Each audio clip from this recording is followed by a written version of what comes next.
Here's a live look at the Dow Jones opening today. Things are looking flat, though still in the green. Joining us in the broadcast center this morning is Kristin Myers. She is the ETF editor-in-chief of Asset TV. Good to see you. Good to see you, too. All right, so let's talk about the new comments from President Trump about his Fed chair nominee, Kevin Warsh. I want to play for our viewers something that he said in an interview with Fox Business. I made a mistake. He was runner-up, if you want to say that. He was a finalist. Yeah, he was. And I made a mistake because I had somebody that was my Secretary of the Treasury, wanted him so badly. And, you know, I didn't feel good about him. But sometimes you listen to people, and it was a mistake. Well, first of all, rare to hear President Trump saying he made a mistake. Yeah, I know. Throwing Treasury Secretary, well, then Treasury Secretary Steve Mnuchin under the bus. Yeah, under the bus. Yeah. He doesn't care. He's a billionaire. He doesn't. But so the president went on to say that he thinks Warsh will be able to single-handedly spur economic growth.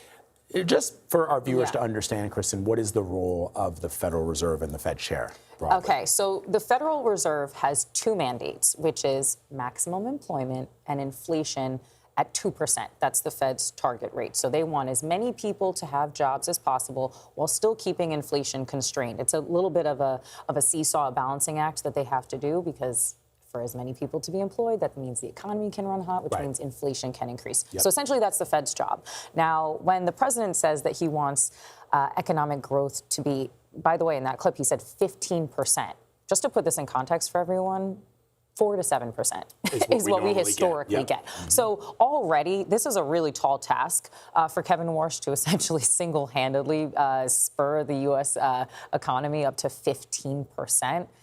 I mean, yikes if he doesn't hit that goal. Yeah, you got to wonder what the interview is like, because, you know, when you want the job and the person who's hiring says, so here's what I need. Yeah. What is the typical response, right? I can deliver what it is that you want. I mean, but this guy, taking aside the politics, is a world-class economist. I mean, he understands how global economies work. So you would hope that he doesn't say, well, yeah, I think we can get there, Mr. President, because that would not be good. Interestingly enough, Kevin Warsh's resume pretty much mirrors Jay Powell's, the current Fed chair. Jay Powell's resume pretty similarly, right? Both lawyers, both worked on Wall Street, both have experience at the Fed, and are now going to be stepping into that Fed chair position. Again, if Warsh is, you know, ultimately nominated and confirmed. Now, here's the problem. Warsh has historically been an inflation hawk, which means that he does not favor lowering interest rates, which is all the president wants right now. So it'll be interesting to see. I mean, obviously, this clearly signals that maybe President Trump knows something about the future of the Fed that the rest of us don't know.